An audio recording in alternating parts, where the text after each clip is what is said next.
Good morning students, welcome on the platform of RPS online classes.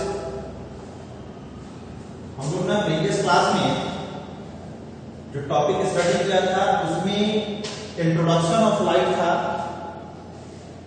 And in the term of wave, type of wave, I mean mechanical wave, non mechanical wave, transverse wave, longitudinal wave, इन सभी waves का हम लोगों ने introduction पढ़ लिया और उस इंट्रोडक्शंस में जैसे हम लोग एम्पलीट्यूड, वेवलेंथ, टाइम पीरियड, ये सब सारे चीज पढ़ते हैं, तो उसे मैं यहाँ पर इंट्रोड्यूस करना नहीं चाहूंगा क्योंकि वह वेव का पार्ट है।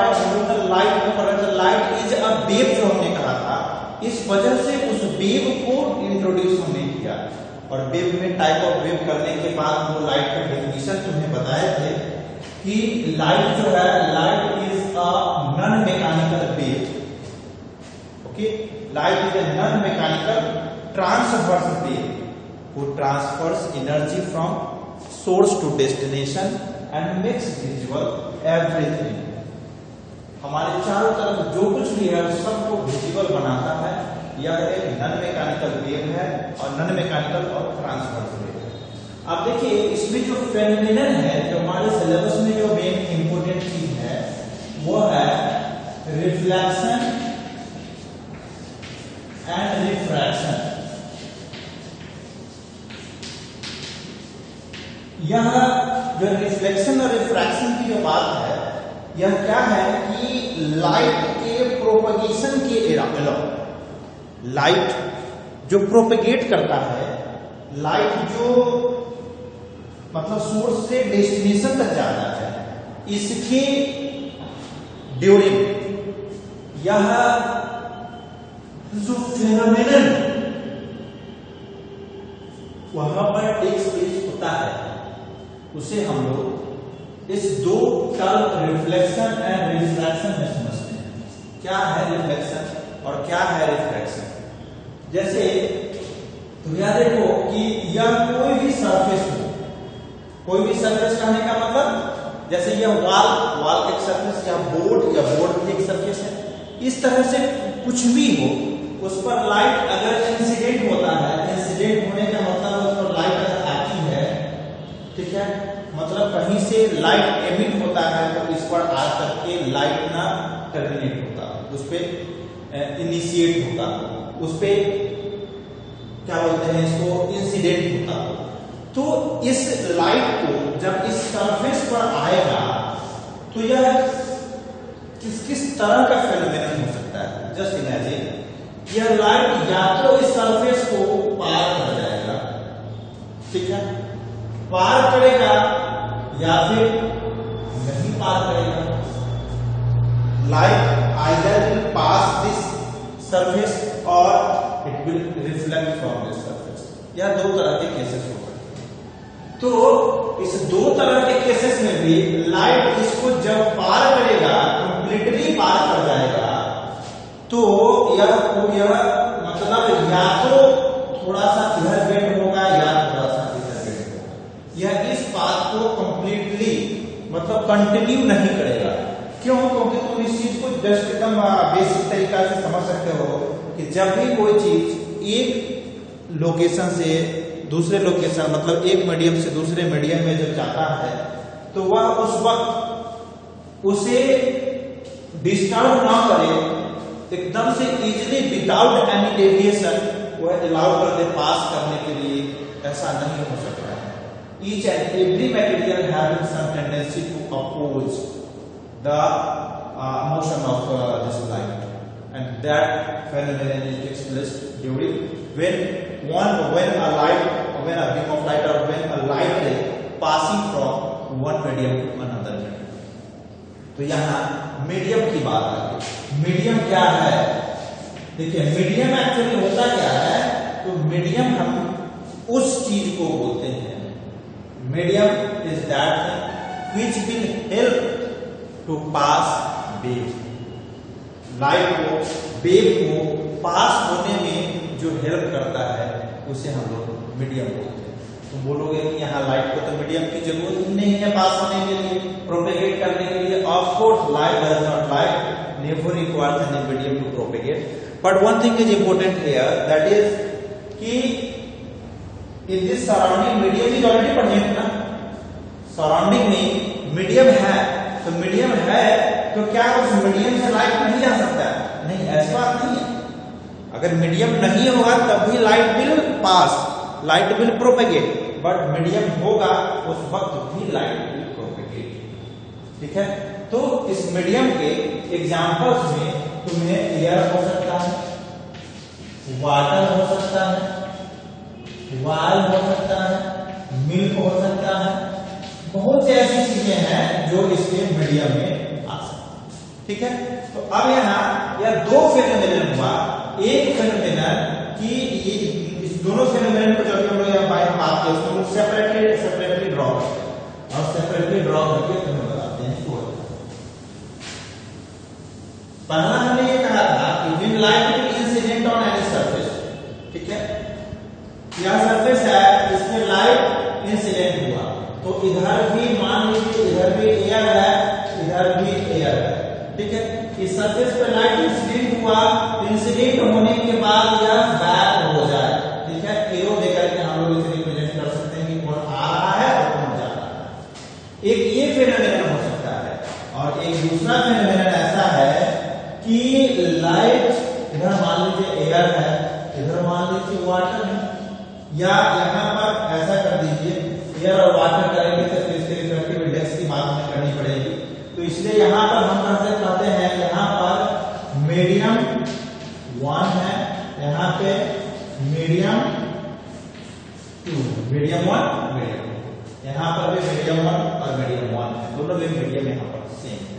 ठीक है, इस फेनोमेनन में, और यहाँ पर यह जो है वह ट्रांसपेरेंट है, यह जो सरफेस है यह ट्रांसपेरेंट सरफेस है। तो हमने कहा था कि दो तरह के फेनोमेनन हो सकता है, जब light will incident on any reflecting surface, reflecting surface है तब तो कन्फर्म नहीं रिफ्लेक्ट होता है, but when surface like this कि यहाँ से इधर वाटर है, इधर यहाँ एयर है, तो लाइट जो इंसिडेंट होगा, यह लाइट इंसिडेंट होने के बाद जो पहला फेनोमेनन के रिफ्लेक्ट हुआ था वो आप रिफ्लेक्ट के बाद नहीं करते, यह लाइट ना यहाँ पर या तो इस तरीका से चला जाएगा या फिर यह लाइट इस तरीका से चला जाएगा। ठीक है, ये बिल्कुल सीधा जैसे इंसिडेंट हो रहा जितने एंगल तो उतने एंगल नहीं है। तो इस तरह का phenomenon, the bouncing back of light in the same medium is known as reflection. ठीक है, the bouncing back of the light in the same medium that is air, उस एयर से ही आया और एयर में रिटर्न हुआ, तो इसे हम लोग रिफ्लेक्शन बोलेंगे। और the bending of light from its original path either towards the normal और अवे फ्रॉम द नॉर्मल, कोई भी लाइट रे जो इंसिडेंट होता हो, इंसिडेंट होने के बाद स्टडी पर्पस के लिए हमने ड्रॉ किया इस लाइन को, या तो इस लाइन की तरफ या इस लाइन से दूर हट जाए, उसे हम लोग रिफ्रैक्शन बोलते हैं। ठीक है, तो रिफ्लेक्शन में मीडियम सेम है, लाइट बाउंसिंग बैक से मीडियम में रिफ्लेक्ट हो जाता है, बट रिफ्रैक्शन में लाइट से मीडियम में रिफ्लेक्ट नहीं होता। मीडियम यहाँ अलग अलग होते हैं, लाइट या तो नॉर्मल की तरफ या नॉर्मल से दूर हट जाता है, तो इसे हम लोग रिफ्रैक्शन बोलते हैं और इसे हम लोग रिफ्लेक्शन बोलते हैं। क्लियर है? चलिए, अब इस रिफ्लेक्शन के बेस पे जो हमारा फिजिकल डिवाइसेस है जो वर्क करता है उसे हम लोग मिरर कहते हैं, उस रिफ्रैक्शन के बेस पे जो वर्क करता है उसे हम लोग लेंस की बात करते हैं। मतलब यह एक अलग टॉपिक हो गया रिफ्रैक्शन, यह एक अलग टॉपिक हो गया रिफ्लेक्शन। तो अभी हम लोग इस रिफ्रैक्शन को as it is after introduction, refraction को हम लोग लीव करते हैं, उसको छोड़ते हैं और रिफ्लेक्शन टॉपिक को हम लोग स्टार्ट। ओके, चलिए।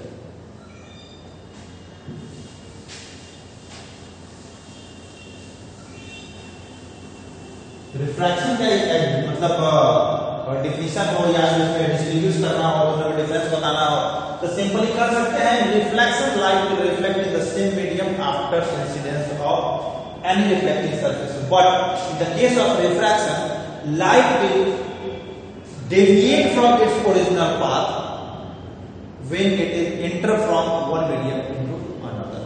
जब लाइट एक मीडियम से दूसरे मीडियम में एंटर करता है तो यह अपने पहले के पाथ को कंटिन्यू नहीं करता, उससे कुछ स्लाइडली जितने कुछ एंगल्स होंगे जिससे वह डेविएट हो जाता है रिफ्लेक्शन।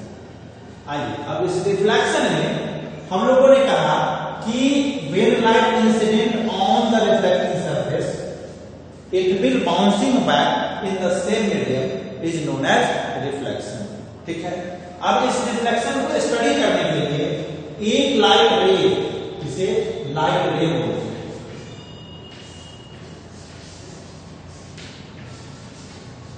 लाइट रे। लाइट रे में यह एरो में बता रहा है यह इंसिडेंट लाइट रे, और इस सरफेस पर इंसिडेंट होने के बाद रिफ्लेक्शन का कंडीशन ही है उसी मीडियम में रिफ्लेक्ट हो जाना, तो इसे हम लोग यह जो लाइन देख रहे हैं यह रिफ्लेक्टेड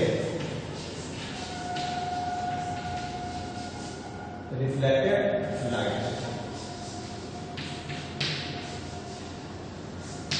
ठीक है,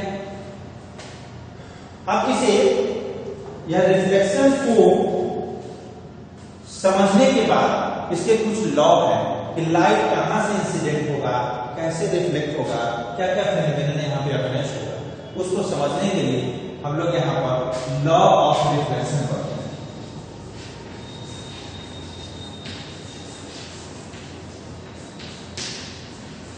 law of reflection, law of reflection में यहां पर देखिए हम लोग incident ray, reflected ray draw किए, और यह कितना एंगल्स होगा इसको थोड़ा सा क्लियर करने के लिए, स्टडी पर्पस को क्लियर करने के लिए यहां ना इस सरफेस पे, ठीक है, इस रिफ्लेक्टिंग सरफेस पे वैसा लाइन जो 90 डिग्री का एंगल बनाता हो उसे हम लोग इसका नॉर्मल बोलते हैं। ये नॉर्मल है, ठीक है, इसका जो एंगल होगा इसके साथ ये जाते हैं 90 डिग्री बना रहा है। तो लॉ ऑफ रिफ्लेक्शन में सबसे पहला टर्म जो आता है वह बोलते हैं इंसिडेंट लाइट रे। ठीक है, क्या कहते हैं?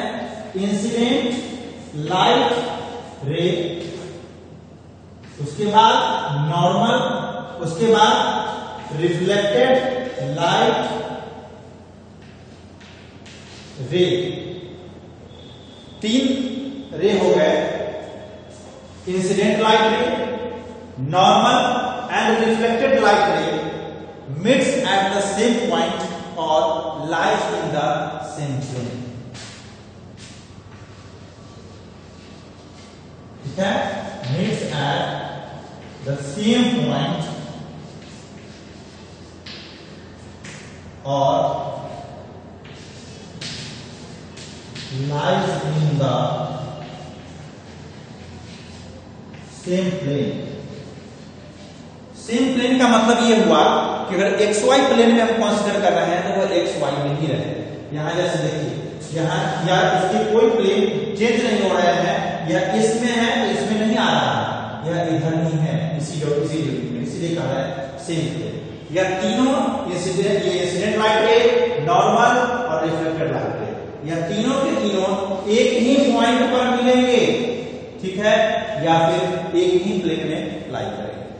यह इसके फर्स्ट रूल हो गया, लॉ ऑफ रिफ्लेक्शन। सेकेंड में देखिए पता है एंगल ऑफ इंसिडेंस, तो जब तक कहा ना जाए, ठीक है, तब तक एंगल हम लोग नॉर्मल के साथ ही कंसीडर करेंगे। Angle of incidence, angle of reflection, ठीक है।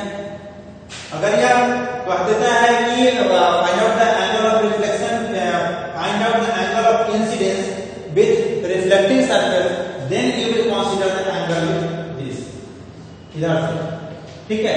बट जब तक नहीं करता है तब तक नॉर्मल के साथ ही समझेंगे, तो दूसरा जो स्टेटमेंट हो जाएगा, angle of incidence will always equals to angle of reflection.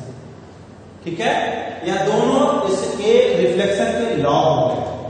दोनों लॉ में जैसे मुझे कहता है कि what is the law of reflection, कहोगे the law of reflection states that या law of reflection given that the first statement is like incidence light ray, normal reflected light ray always meets at the same point or lie in the same plane, and the second statement is angle of incidence will always equals to angle of reflection।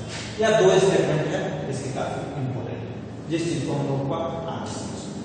अब ये जो बातें हो गई reflection की, तो reflection जो surface है, जैसे ये देखिए थोड़ा डल कलर जिस कलर का है, इस पर जो लाइट आएगा इसका रिफ्लेक्शन जो तुम्हें दिखेगा वह मतलब लाइटली ग्रीन कलर का या थोड़ा डार्क टाइप का दिखेगा।